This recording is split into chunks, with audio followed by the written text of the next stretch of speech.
This episode is brought to you by Polestar. Time is luxury, which is why Polestar spent so much time designing the Polestar 3, their luxury electric performance SUV. It's designed to go further with up to 315 miles of range and immerse you in a unique listening experience powered by 25 speakers. Your favorite daily news podcast has never sounded better. All to make the time you spend behind the wheel of Polestar 3 the best time of your day. Book your test drive at Polestar.com. From 20th Century Studios comes the scariest movie of the summer, Alien Romulus. This place gives me the creeps.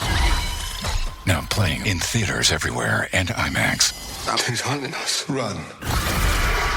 From Fede Alvarez, director of Don't Breathe and Evil Dead, and producer Ridley Scott. Whatever comes, we'll face it together.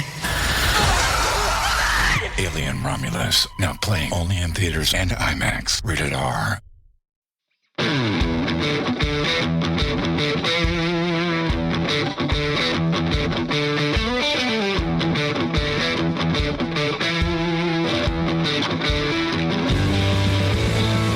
Welcome to the Fantasy Footballers DFS and Betting Podcast with your hosts, Kyle Borganoni and Matthew Betts.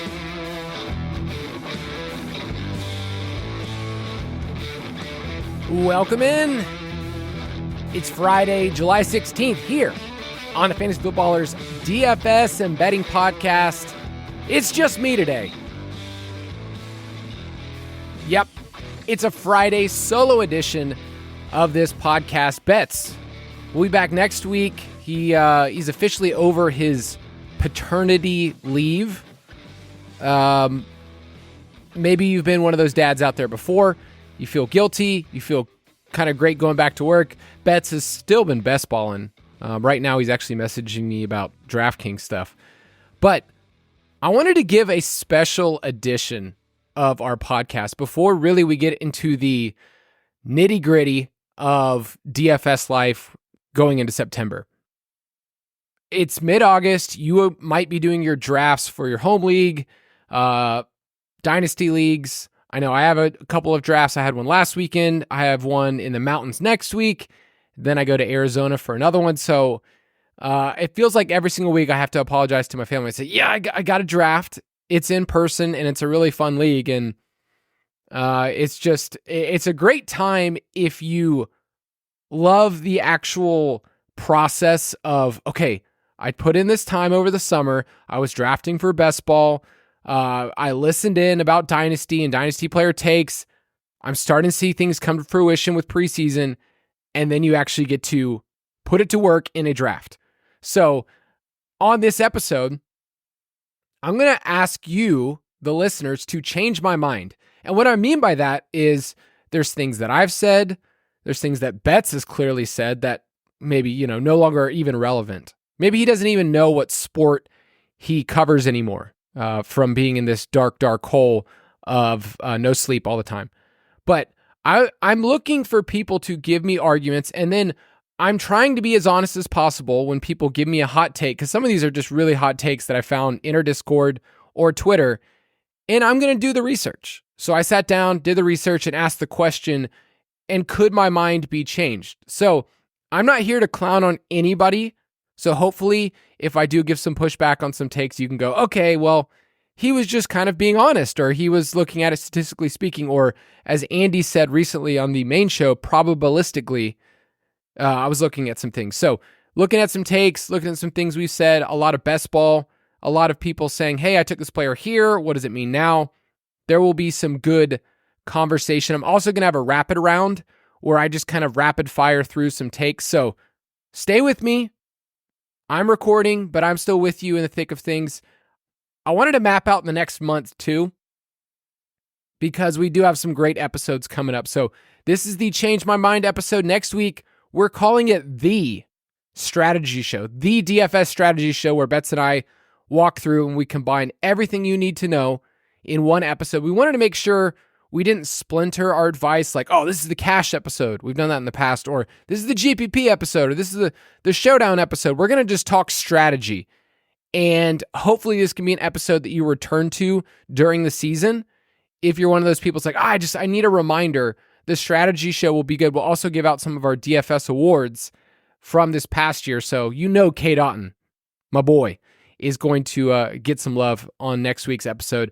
Then we're going to do a whole episode on contest selection and building a process each week.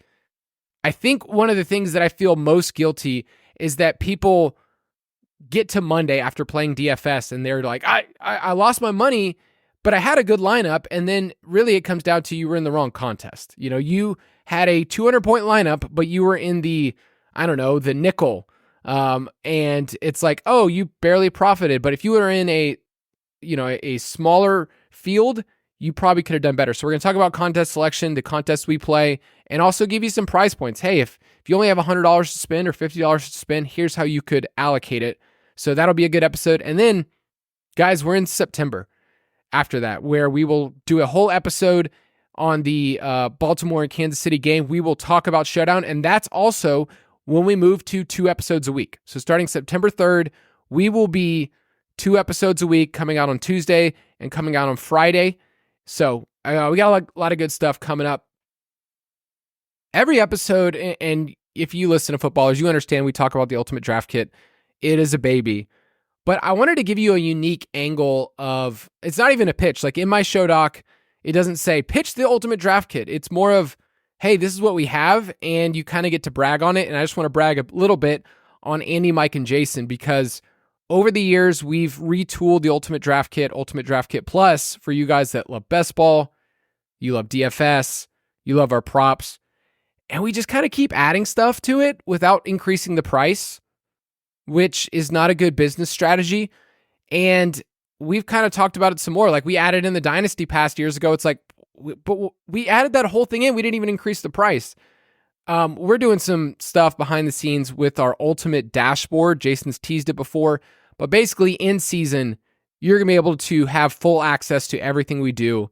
You're going to be able to look at your rosters, be able to get advice on what you should do, what the rest of your league's doing.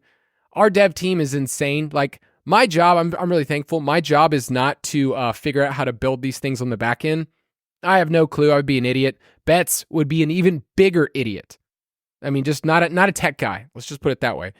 But we're always adding stuff. And so in the Ultimate Draft Kit Plus, you can get access to that. And then, Andy's been talking about this for a while, but we decided, hey, let's just give everybody one price, then get everything they want throughout the year.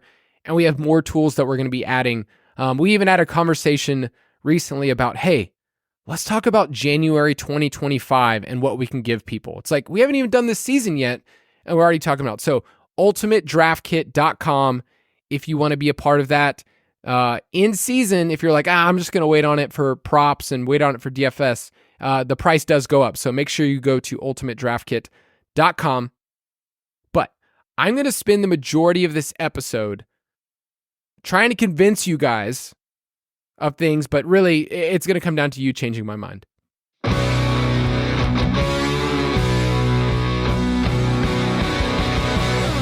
quite well, thank you. No. Clearly you are not. No rational person would do as you have done. Explain yourself.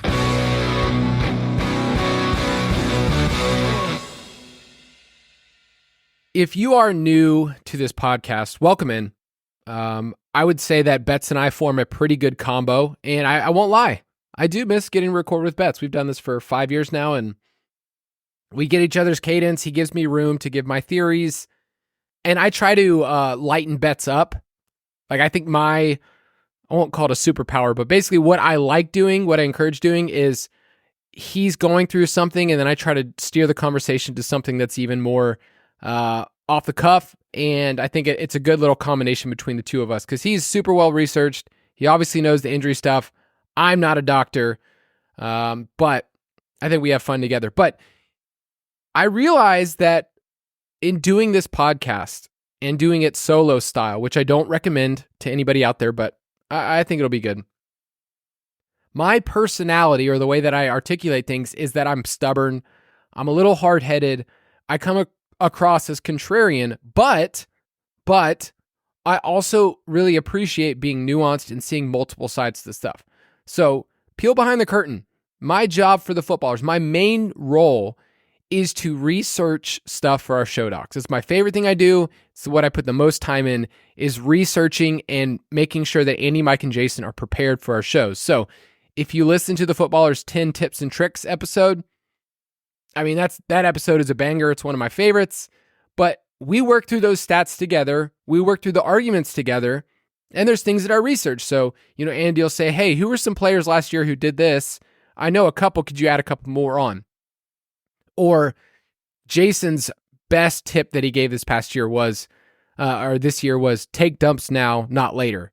And we were like, okay, well, we have the data to back this up. Let's find out last year, based on waivers, if you did a waiver or a fab dump early. So I love that part of my job. So what I'm trying to say is that I can really research any side you want. If Andy says, hey, I've got this pro argument for Ramondre Stevenson, I've got all these points, do you have any other stats to back it up? I do the research with him. I could find you tons of negative Ramondre Stevenson stats too. Like, I could literally give you both sides to it and then also arrive at what does he cost, and we can kind of come in the middle. So when we talk about some of the players today that you guys recommended, I'm going to be able to give both sides. I hopefully you understand that players aren't one-sided, that there's probabilities, there's median outcomes, but hopefully I'll arrive at somewhere. So this first one is on Twitter from @FF_browse. He said, Rashee Rice will prove that he was the best pick in best ball all summer long. Someone will win Best Ball Mania 4 or 5. I don't know Roman numerals. Someone will win Best Ball Mania with an 8th round Rashee Rice. So right now, Rashee Rice on Underdog is going at pick 49. So yes, that is a very, very different ADP than what you were getting him in June. So I'm looking at the ADPs right now. The bottom of Rashee Rice's dip and his curve was about pick 85. So there was a point where it was like, okay, is he going to get suspended? And the hype for Xavier Worthy had kind of gone up. And then, man, the hype for Hollywood Brown reached all the way to pick 50 at one point, which is just wild to me. So there was a point where in June, you could have taken Rashee Rice and Hollywood Brown, or Worthy and Rice, and double stack Mahomes. And that's looking really pretty right now. Now, I need to give Betts credit because we've always had Rice ahead of ADP, but Betts has been way more bullish than myself.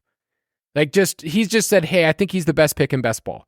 And I've got receipts just because Betts kept saying that over and over and over again. But we were very against Hollywood Brown. This isn't a time to victory lap him getting hurt, but we just like the prospects of Rashee Rice, who last year, remember, like from week 11 on, he was the wide receiver 1 for this team, ahead of even Travis Kelce. He had a 25% target share. He was averaging almost 14 fantasy points per game. He was awesome. The pushback I will give on Rashee Rice is, yes, he's very expensive now, or much more expensive than he used to be. And 70% of his yardage came after the catch last year. So with Rashee Rice, he has to repeat being the wide receiver 1 in target share. I think he can do that, but it could be different. There's more competition this year. And he has to repeat the same efficiency of his yards after the catch. He didn't have any long touchdowns, really. Like, it was a lot of stuff where it was inside the red zone, and that's what Patrick Mahomes was really, really good at last year. Historically, the wide receiver 2 on the Chiefs has been a terrible bet. I mean, just terrible. It was Tyreek and Kelce were the top 2 target earners. And then if you were anybody else, if you were MVS, if you were, Mecole Hardman, Sammy Watkins, their best finish was wide receiver 51. So you have to bet on him being the wide receiver 1 for this team, which I think in our projections it says he is. And then you have to repeat the same efficiency. So I will agree with you that it is a insanely good pick. It might be one of the best picks of the summer of when people got Rashee Rice and bet on him. I don't know if the bet was like, he's not going to be suspended. Even if he is suspended, he'll be better than these other 2 options. Regardless, I think it's been a really, really fun way to approach things, legal issues aside, of course. I have been taking a lot of Mahomes recently and daring the room to kind of like stay with those Kansas City players. But man, there's some really fun stacks that you built with the Chiefs this year, and I love their passing options. I think they're going to I think this is a big year for Mahomes, more so than last year. Next question is from @TieDown8. He says, Saquon Barkley won't be great. I think his upside is capped by age, injury potential, which is admittedly overblown, and the amount of change in the coaching staff, as well as Kelsey leaving, is worry. I think he can maybe be top 12, but I don't see top 5 at all. Okay, so I took this question and I tried to make sure that I quantified it as opposed to he won't be great. You know, when this person said top 12, like that's pretty good. If you're a top 12 running back, that's really good. But top 5, can we get a top 5 season from Saquon Barkley? I think one of the things that's really hard with fantasy football is that we kind of mostly take an either or approach. Like Saquon's either going to be good or he's going to be bad. It's like, okay, well, there's clearly a third door here. And the third door is he's like pretty good. Like he's fine.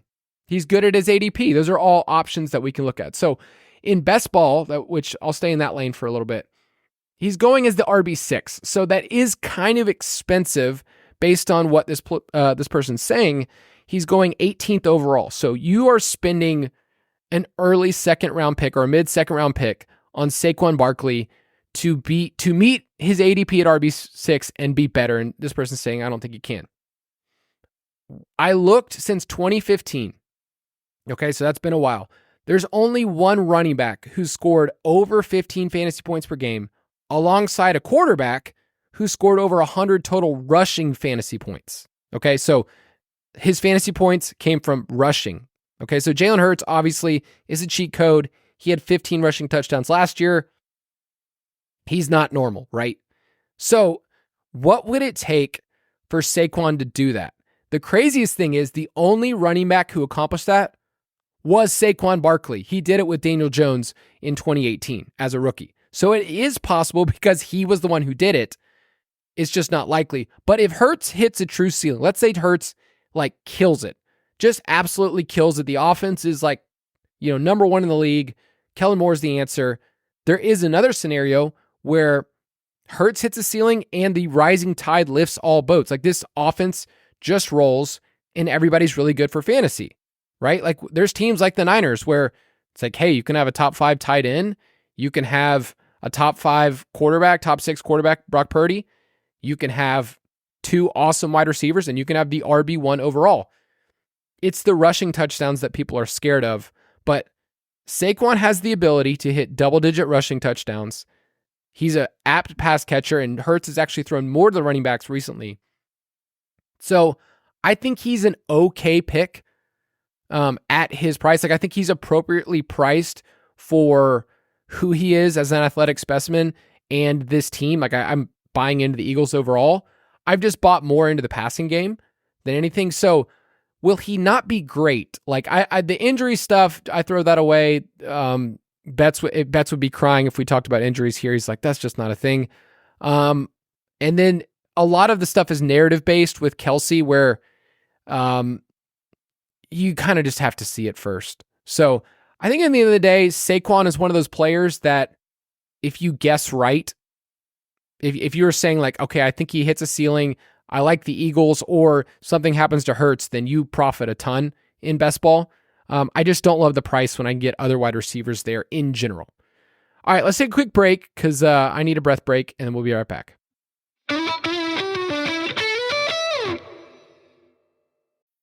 This episode is brought to you by Vitamin Water. So much of what the world is obsessed with starts out in New York City.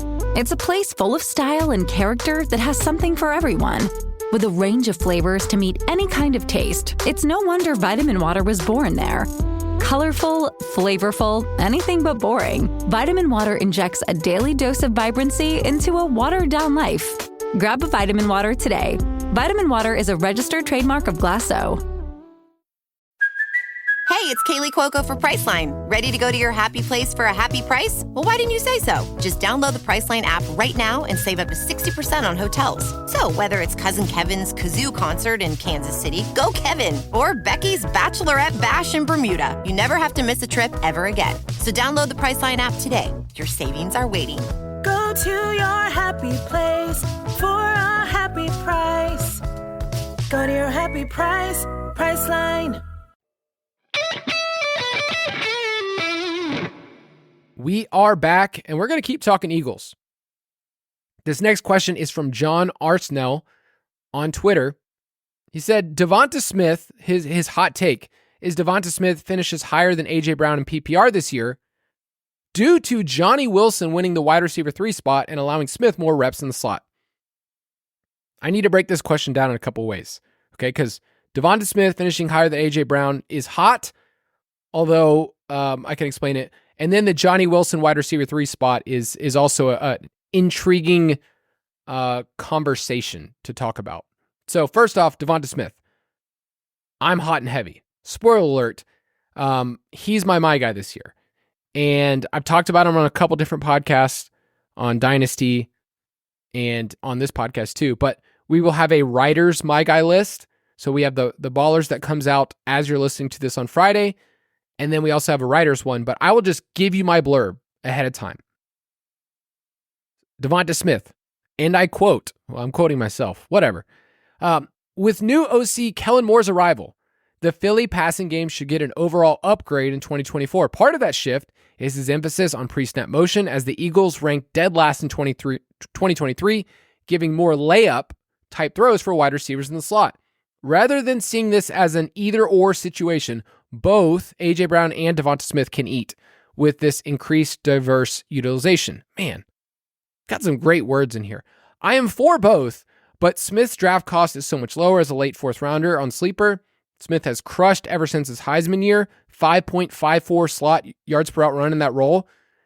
And he was this team's preferred wide receiver last year in the slot when defenses threw cover 4 looks.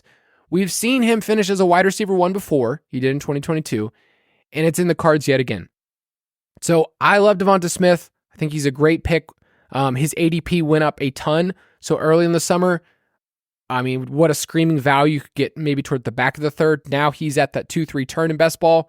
So not as great. Can he finish higher than A.J. Brown? It's going to come down to touchdowns, and I think that favors A.J. Brown. So yes, he can. But is it due to Johnny Wilson winning the wide receiver 3 spot? No, not like that's dogmatic for me, but like Johnny Wilson is a 6'6" rookie wide receiver who's been getting reps in the slot. And there is a trend towards taller slot wide receivers. I talked about that on the Dynasty podcast this week, where half of the slot wide receivers last year who were top 20 in fantasy points in the slot were 6'2" or taller. So yes, that is a trend. But everything we're getting from beat reporters is there's 2 dudes that they paid, Brown and Smith, and they're going to be ones getting peppered with targets. Let me just give you some stats, because the third wide receiver with the Eagles has not really been a valuable role at all. People want to say, oh, it's Paris Campbell. It's Anaya Smith, who's their rookie. It's Johnny Wilson. Jalen Hurts, he's just never really been a guy that's targeted those guys because he has 2 guys that he hyper targets already. And you're going to see Smith and Brown moving there. It's not just one person has the slot role. It's going to be an increase for both Smith and Brown. A couple years ago, it was Quez Watkins was the guy who was their leading slot wide receiver, 28 for 427 and 0. But Devonta was actually great there. And that was when Shane Steichen was their OC. So I think at the end of the day, you're going to see all these guys in the slot. I think Devonta Smith's going to be great. I think A.J. Brown's going to be great. And I think Johnny Wilson's going to be a fun player who's tall, but not really going to make a difference. Next one is from Discord. One of our most active users, Saints to Death. I've seen this from him multiple times, and we need to talk about it. It's Derrick Henry, and his take is that Derrick Henry is a league winner. If you had to put money on which running back will lead the league in rushing touchdowns, the most money would land on Henry.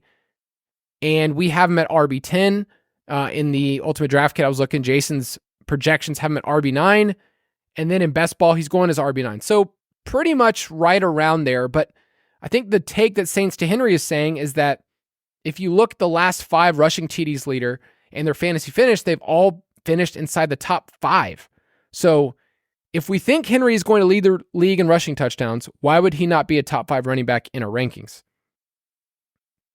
Let's tackle this in a couple different ways, because I definitely think Derrick Henry can be a league winner. because I think his price is fine in best ball. His skill set in a half PPR site is solid. All right, so touchdowns is what I want on a good team. They project to be a good team. We know his splits. Derrick Henry in his career, in wins, he averages 18.7 points. In losses, 9.5. The rushing yard is hilarious. In wins, he averaged 99.9 yards per game. That's awesome. 20 carries a game. In losses, he's averaged only 55 yards per game. Man, so great how math works out that way sometimes. So Derrick Henry, right now, he is second in terms of odds to lead the league in rushing touchdowns at plus 650. His over-under is at 10.5 on Underdog. McCaffrey's at 11.5. So, yeah, it's pretty close in terms of the bet. Behind him is Jonathan Taylor at plus 1,400, then Raheem Mostert plus 1,500, and then it's Hurts and Allen, which is just hilarious that you have quarterbacks that are the fifth and sixth most likely to lead the league in rushing touchdowns. But Derrick Henry has had double-digit rushing touchdowns in 6 straight years. So you might say, oh, well, clearly take the over there. Last year, he led the league in rushing attempts with 280, but it was the lowest ever for a league leader. And Tajay Spears actually had the same snap rate as him. So can Derrick Henry get to 10 touchdowns? Yes. Is 10 touchdowns going to be a league-winning total? That remains to be seen. We know that there's not going to be any pass-catching work for the most part. I think he's actually fine. He has fine hands, and when they get him in the screen game, you guys have seen, like, he's good. It's just historically not been a thing, and it's historically not a Lamar thing. He's been last in target rate to the running back position since he's been the starter in 2019. So, not going to catch the ball a ton. I think most people would agree with that. We need him to get 10 touchdowns, and we need this team to win. So, last year, we actually saw a running back for this team get over 10 touchdowns, and this team led the league and led the AFC and wins. So, the argument of he's better than Gus Edwards, I'm not going to argue on talent alone, but this is a different way for him to run. He's going to be running out of shotgun, where 51% of the Ravens running back attempts were last year, only 19% the last 2 years. Now, he can do that. He can run out of shotgun. He's been awesome, 5.3 and 5.1 yards per carry the last 2 years in shotgun. I think he's going to be just great. I usually just don't like betting on running backs that have to get double-digit touchdowns. If he gets anything less than that, I think we'd all agree that's not going to be worth it. And at that spot in best ball, it's an opportunity cost game for me. That's it. Like, it's not saying Derrick Henry's bad. It's just asking where you have to take him. Are there other players that you like? So he's going at 29th overall right now. And there are some wide receivers in that range that I really like. Devonta Smith, I just mentioned. DK Metcalf, Tank Dell, Michael Pittman. Isaiah Pacheco is going right after him. So I don't mind where he goes. I think my favorite part of the Ravens offense is just Andrews, though. Like, I love where Andrews is in drafts. I think that he is set up to absolutely smash. So I've just kind of been leaning more into that direction. But if you wanted to have a build where Derrick Henry is your one, and you're just saying Derrick Henry crushes this year, he's a top 5 guy, we're underselling it. Some of these other running backs ahead of him, I'm passing on them. I think that Achane is fragile, Kyron's fragile. Maybe you don't like Saquon. Maybe you think Gibbs is going to get hurt again, sadly. Then I get it. It's all a game theory. Like, I can convince myself, and I have Derrick Henry in lineups where I took him saying he's going to be this guy.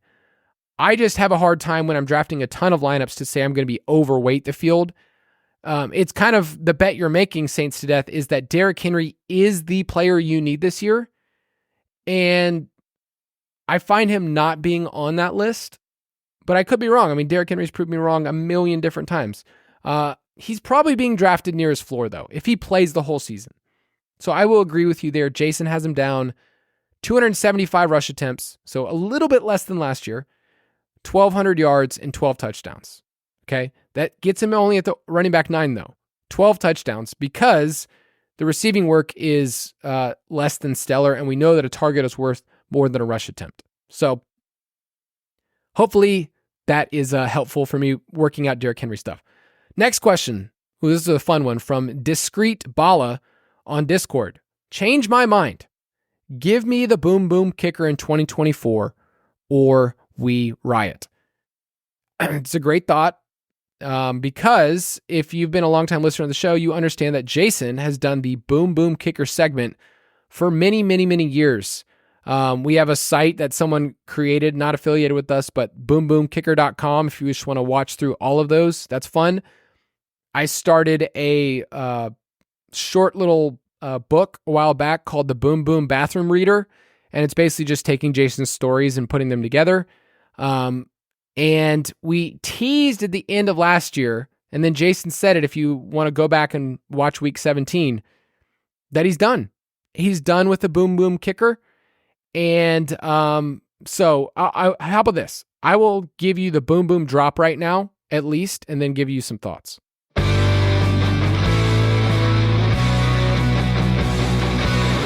Jason Moore's ironclad, locked and loaded, 100% guaranteed boom boom kicker of the week.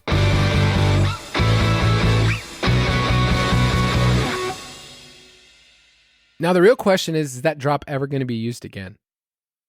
That's what I thought when I stared at it. I was like, is this ever going to be used? Jason's been doing it for a long time. And if you didn't know, it started as a joke because they made him do the segment.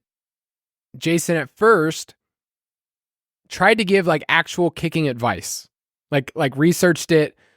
And then Jason just like, you know what, does this even matter?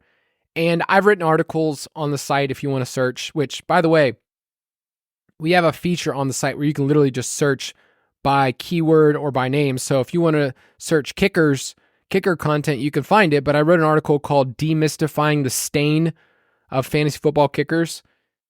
And there are some things that are sticky with kickers, and there's a lot that isn't, just like other positions. But I think at the end of the day, Jason got to the point, and I got to the point, because spoiler, Jason said this before, I write the boom boom. That's my job. That's what I do. Where we just basically were like, hey, this is really fun. It's a really fun bit. We're glad people like it. My favorite part is when Mike or Andy, they hear Jason read it and then they just put their hands on their head in like disgust or disappointment. Like I love that. That's my favorite part. The shot right after where the two of them are just like, what did I just hear? It's been really, really fun to write those as the stupidest part of my job. It's not, it's like the point now where like, can we do something different? Are we done with the bit? All good things come to an end. There's a certain point where we keep doing it. It doesn't matter. And so we kind of decided like, man, let's just figure out something fun and new.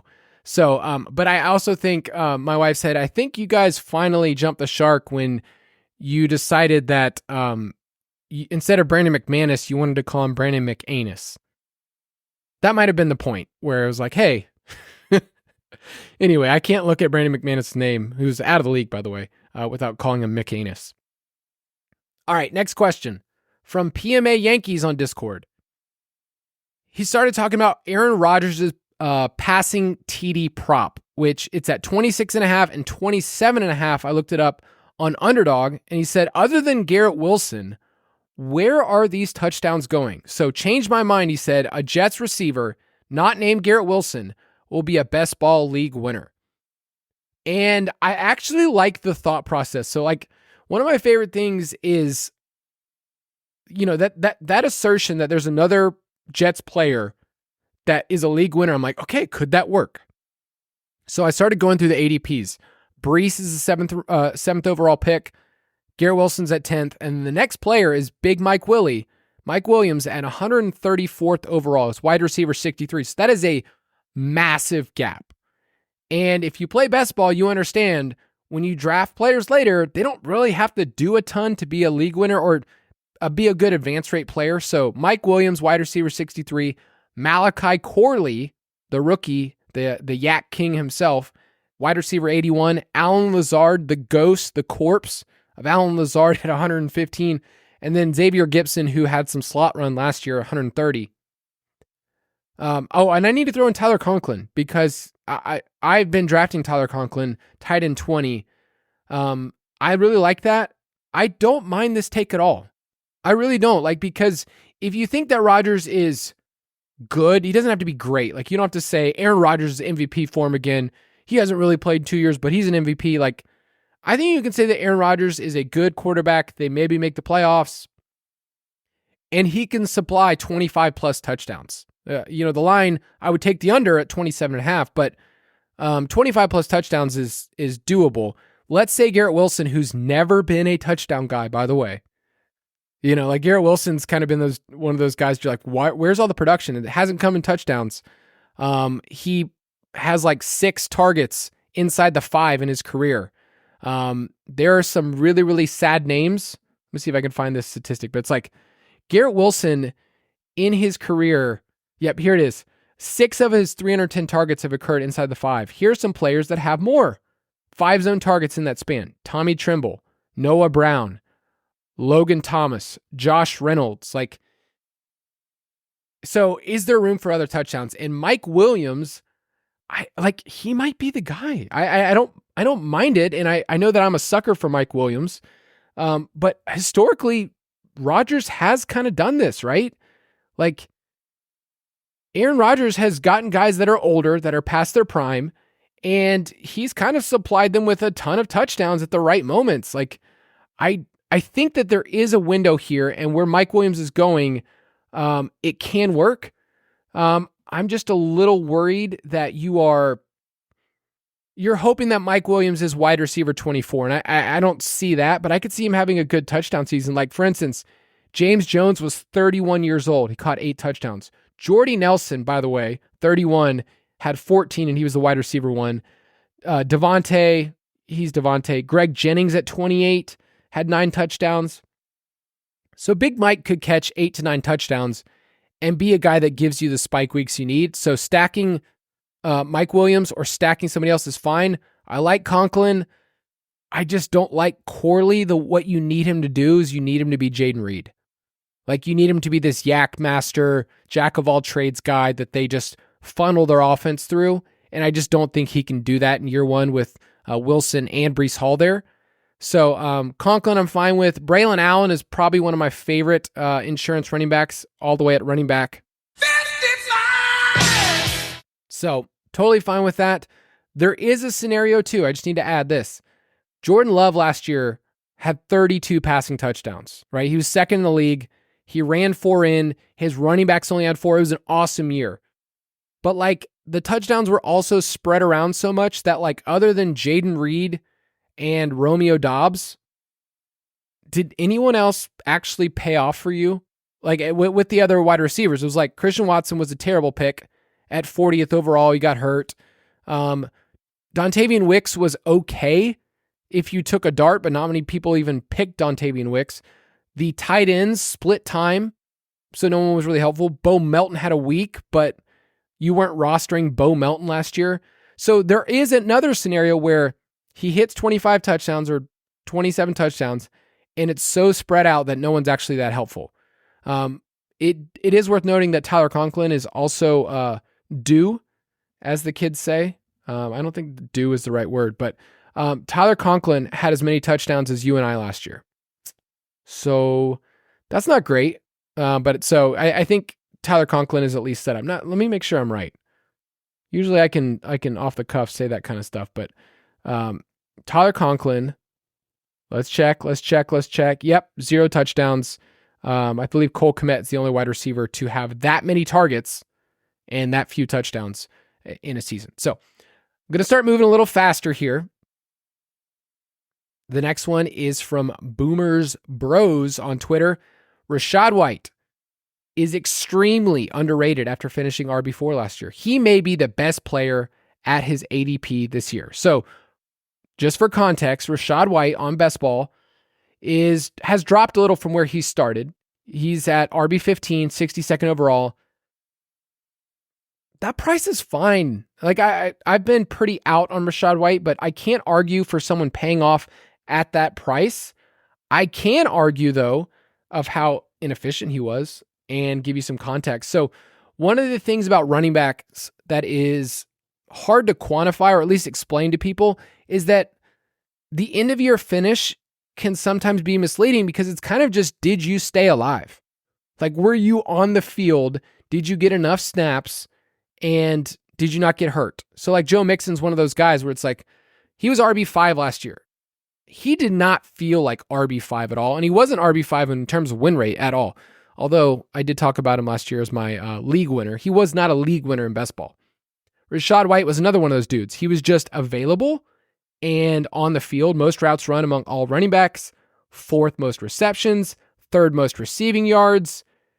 From week 7 on, is 22 opportunities a game. Like, we played him in DFS because like he's still not that expensive. So RB4 in PPR last year is really boosted by some of the other running backs getting hurt and him just staying alive and just playing all the games. Now, we like that. I think if you just look historically, that players that play 17 games one year usually don't end up doing it the next year, but his efficiency is what is concerning me the most. 3.64 yards per carry is the lowest for a top 15 running back over the last 5 years. Not top 5 like he finished, top 15 running back. He didn't have big runs. We know this team was terrible at running the ball. That's the only thing about Dave Canales that people don't bring up.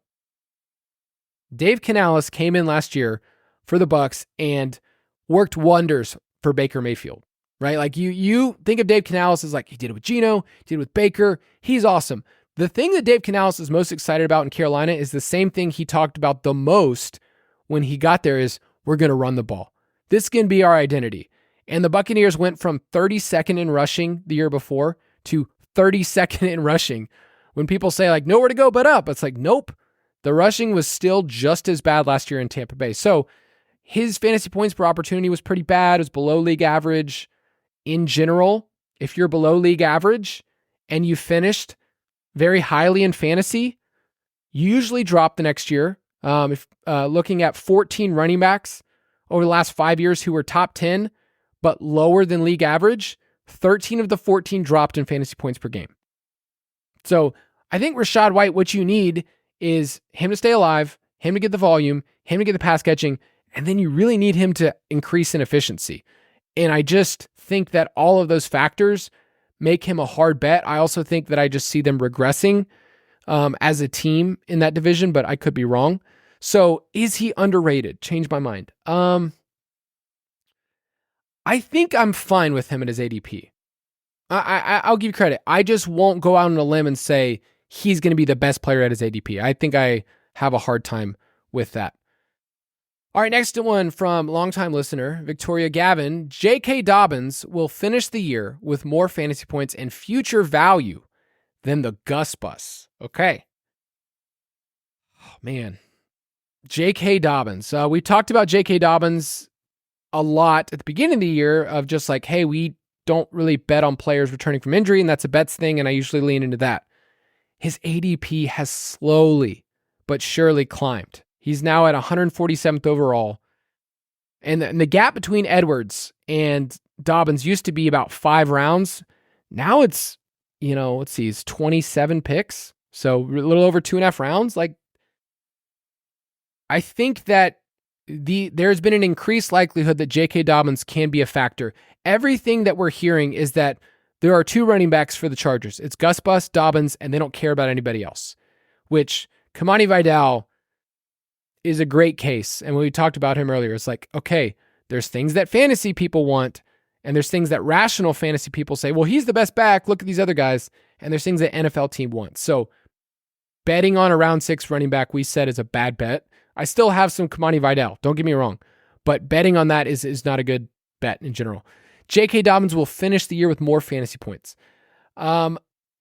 I see it as a possibility where earlier I would not have put any percentage. I would have put very low percentage that he was even going to be on the team.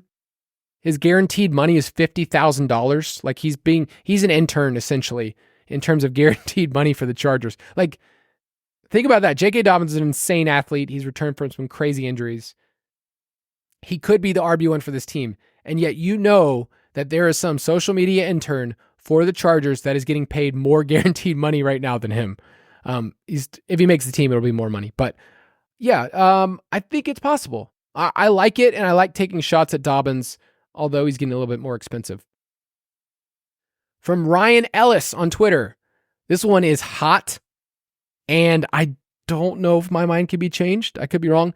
Diami Brown So that's the wide receiver for the Washington Commanders. You know him well. Dyami Brown will be a top 25 wide receiver in every format. Okay, so this is hot. I'm trying to be kind here. Dyami Brown in best ball is going as the wide receiver 107. So to be a top 25, you are scalding hot. You are in a pool of magma saying that he's going to be the dude. He has been getting some snaps outside. Jahan Dotson has been getting a lot more slot snaps, learning the position more. It's possible.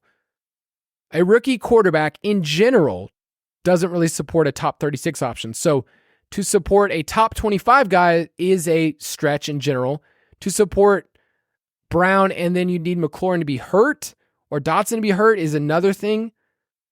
But also, Dyami Brown, let's just put this in perspective. He's been in the league for 3 seasons. He has one top 25 weekly finish. So to him to finish as top 25 on the year is crazy. But I you know what? Like I said I would do the research. What would it take for Dyami Brown to be a top 24 wide receiver? 25. I went on StatHead, which, man, Pro Football Reference StatHead is like where I live. You can do so many fun research. But I decided to look up who are all the wide receivers through 3 years in the NFL have totaled less than 500 receiving yards, because that's Dyami Brown. He doesn't even have 500 total receiving yards. So 3 years, less than 500 receiving yards, and they actually had a career in the NFL. Like, who is that person that returned from the grave and actually was good for fantasy? Okay, so I'm going to give you a bunch of names. Most of them, they got their value in kick returns, not they were really good for fantasy football and for, as a PPR option. So I'm going to give you some names. Miles Boykin, Bethel Johnson, Jakeem Grant, Josh Cribbs, who was a very fun kick returner, Brandon Tate, a very fun kick returner, Dante Hall, who, man, what a fun player for the Chiefs for years. These are the best of the best, and they're all kick returners, okay? So career-wise, they carved out a niche, but they were not good for fantasy if they didn't do anything. There is one name, though. There is a name who returned from the grave and totaled less than 500 receiving yards his first 3 years, and his name is Julian Edelman. That is literally the list of people who were this bad this early and then became a top 25 option. So if he's Julian Edelman, that's great. I would say probably not. So let's take a quick break and we'll be right back.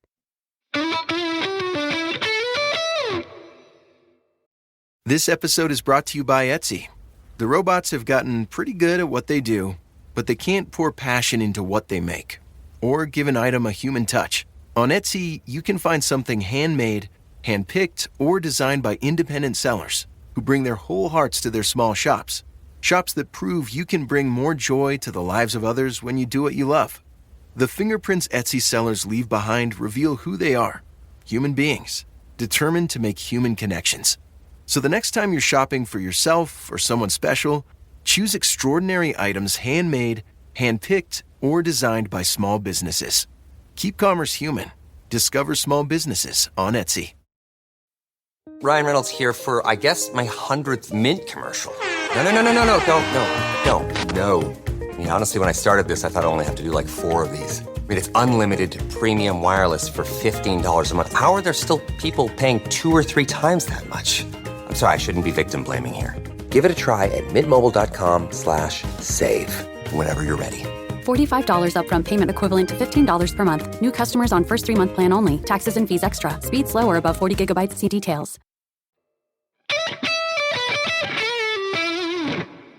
All right, got a couple more here from Aaron Michaels on Twitter. Jake Ferguson is the best bang for your buck at tight end this season, especially in best ball. Aaron, you don't have to change my mind because I think I agree with you.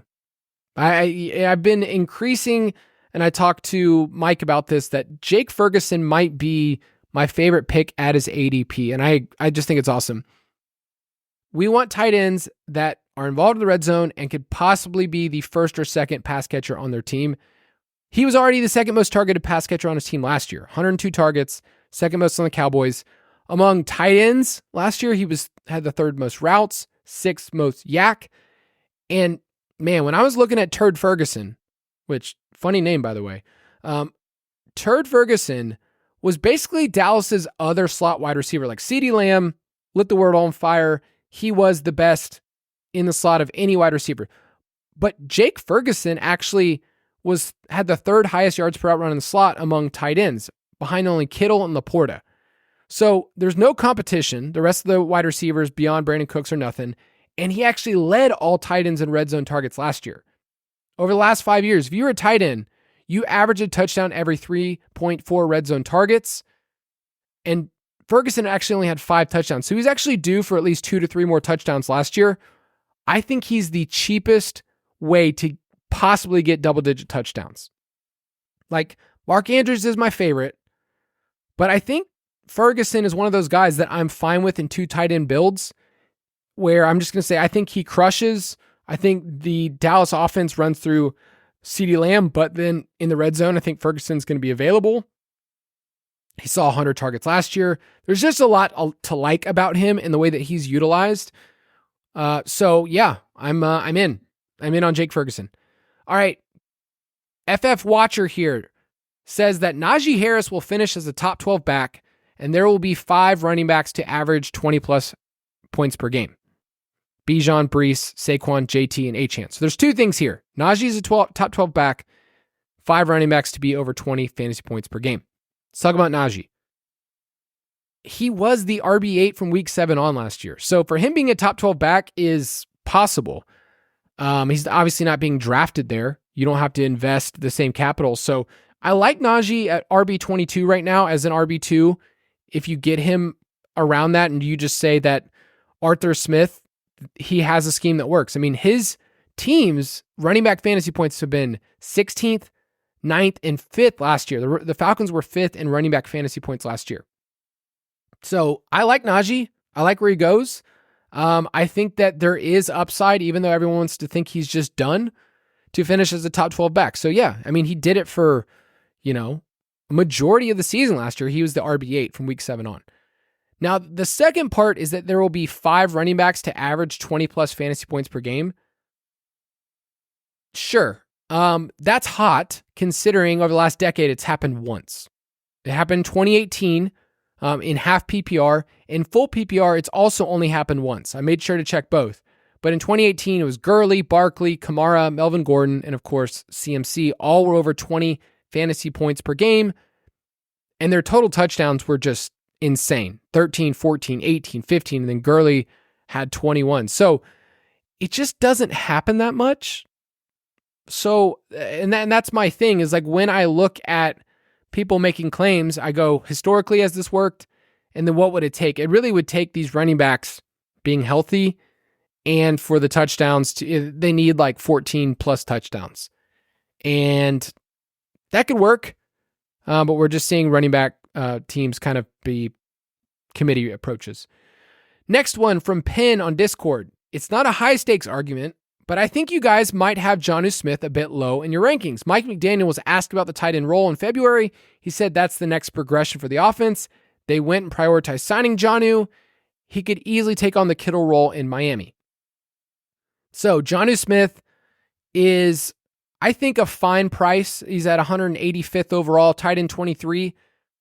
If you want to make the gamble that he's good as your tight end 2 or 3, he has some fun spike weeks, and they will use him on motion, like in motion plays. That was his thing in Tennessee. That was his thing last year with Atlanta, and then New England, they didn't know how to use him. But yeah, I think he's a fun player. I do need to give some context, though, because the Dolphins could give 2 farts about tight ends last year. 9% of their targets were to tight ends. That was lowest in the league. So they didn't care. And the year before, they were at 13%, which was also stupid low. So through 2 years of the McDaniel system, they don't care about the tight end position. So in order for that to happen, you just think about this logically. In order for them to increase their target share to the tight end position, either the running backs or the wide receivers have to go down. That's just kind of how it works. Like that's what you're pulling from. That's the pie.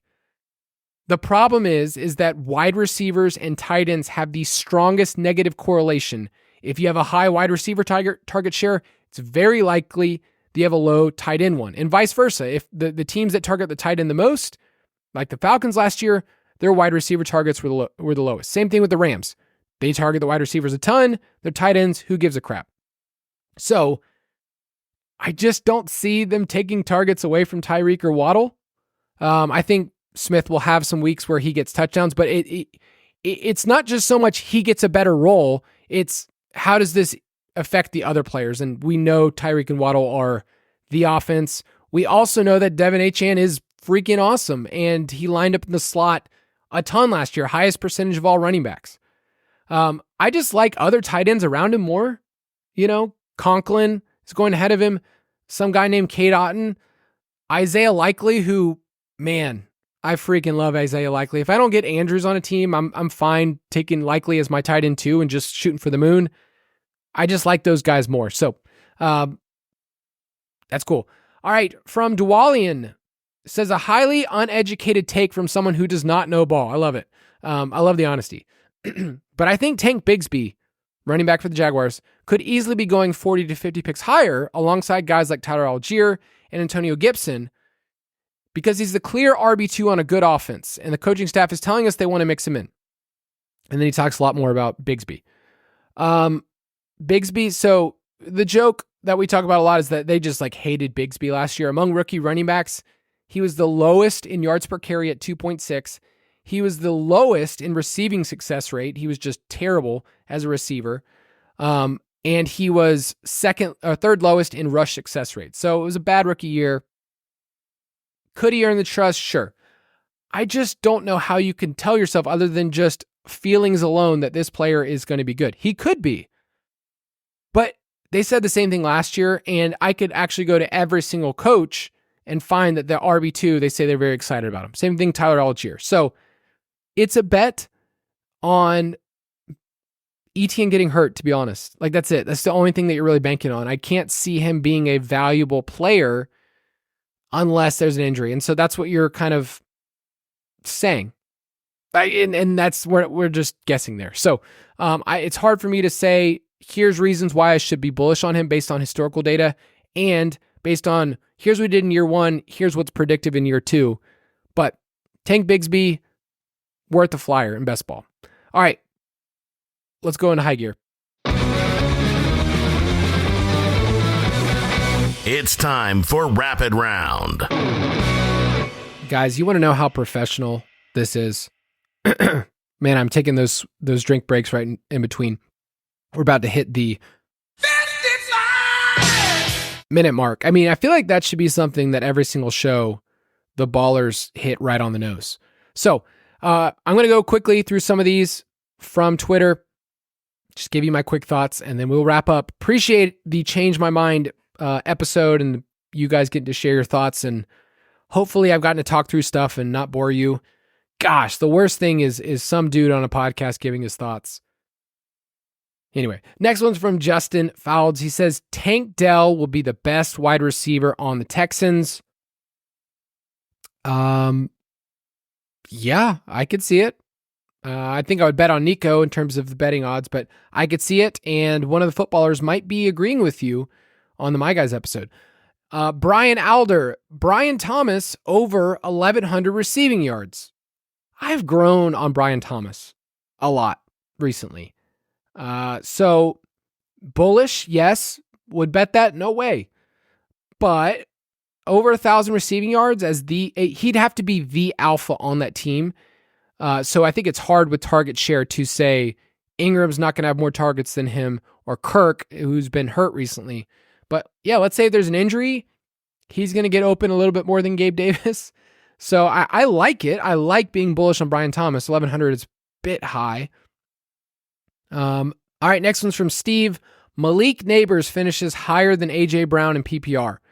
I'm going to call it points per game because if A.J. Brown plays the whole season, Neighbors plays the whole season, I can't really see that happening. But Neighbors could do it if he gets 170 targets. And Devonta Smith takes a step up. He needs a crazy amount of volume for a really, really bad offense to get up there. And the only way that rookie wide receivers like this make it is if they have a quarterback that peppers them and the quarterback is just crazy talented and the volume's there. Like Chase balled out as a top 5 wide receiver as a rookie because he had Joe Burrow and they just slung it all over the field. I wonder what the pass rate will be with the Giants. Like if it's not top 10 in pass rate over expectation, I think that's tough. Next one from Eagles Up. Half PPR is complete trash.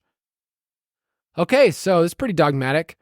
I would just say that I could find faults with every single scoring format, no matter what. Full PPR is great in some ways, and also like I don't know if someone should be rewarded as much for a 1-yard catch. So some people add in first downs or they add in, certain half. There's no perfect way. We're playing a fake game. It's okay. But realize that half PPR, we use it for the footballers. It's been a FanDuel thing. It's a Underdog thing. This isn't just like a random, this is what people play. Like it's pretty common in a lot of big sites. Now there's full PPR in DraftKings. ESPN Standard is full PPR. But they've always been this pendulum swing on, we need to fix this. Let's add in full PPR. And then maybe that overcorrected. So yeah, you could actually go through every single scoring format and say that it actually skews things. Quarterback scoring, tight end premium scoring. There's so many different ways to try to fix what we think is a problem, and it might actually create more problems. From Kelly, Demarcus Robinson is the best value for best ball right now. Actually, don't talk about it. Okay, I won't talk about it, but he is a good value right now. Kevin, stacks and non-redraft mean nothing, and you shouldn't be reaching on players to stack them. Okay, there's 2 statements here. Stacks and don't mean anything in non-redraft, and you shouldn't be reaching on them. The second part, I will agree. Yeah, don't reach on stacks. Sure, I agree. But meaning nothing or carrying no statistical significance, I think I would disagree with you from playing DFS over the years and the way that I've won in DFS. So you said non-redraft, like DFS and best ball, the data would say that stacking is valuable, especially in 1 game sample size. Like in DFS, man, like imagine not stacking. You can win with a naked quarterback, but it's not usually going to happen. All right, 2 more. From Jacob, Ty Chandler is the player Mike wanted Alexander Madison to be last year. He's going to be a league winner. Okay, so bets is really all about Ty Chandler, and we've been a little bit lower on Aaron Jones. So I think I get what you're saying here. League winner is tough for me to get to because the Vikings don't really care about running the ball at all. Like they were bottom 5 in rush attempts both years with Kevin O'Connell. And then when they got inside close in the red zone, they just kept throwing the ball too. They were 31% rush rate inside the red zone. That was the lowest in the league. They also threw the ball more than anybody else when they were leading. So no matter what they did, they just didn't. So they'd have to change their approach, and he'd have to win the job over Aaron Jones, or Aaron Jones would have to get hurt. There's a lot of factors there, but I think Ty Chandler is a good NFL player. And in best ball, we were just trying to take him on a team that Betts and I are doing together, and someone sniped him. But RB44 is fine. He can win. He could be a win rate player, but I think the offense as a whole, I wish he was on a different team to run the ball. They're just not effective. All right, last one. I got some Mighty Ducks takes, and I don't want to go too long on Mighty Ducks, but Jeremy Schwartz says Mighty Ducks for the win, and then Hockey Puck says Mighty Ducks vomit. I mean, to each their own. I do have a great time of going back in childhood and then entering into that world. And I think that's one of my favorite parts about movies in general is that they create this world. And if you really want to go a little bit deeper, it's pretty fun to play around with. So Mighty Ducks vomit is a strong take. I don't know if my 8-year-old self would know what to do. If you said that, I'd be like, what are you talking about? This is awesome. This is a cool world. This is cool gear. I'm actually wearing my Gunnar Stahl shirt right now for Team Iceland as I'm recording this. So I might be disagreeing with you there. That's going to do it for the Change My Mind episode. Thank you for staying with me. Thank you for giving my voice a break. Betts will be back next week, and we'll have a great time. So we'll talk to you then. Thank you for listening to another edition of the Fantasy Footballers DFS and Betting Podcast. Don't forget to visit us on the web at thefantasyfootballers.com.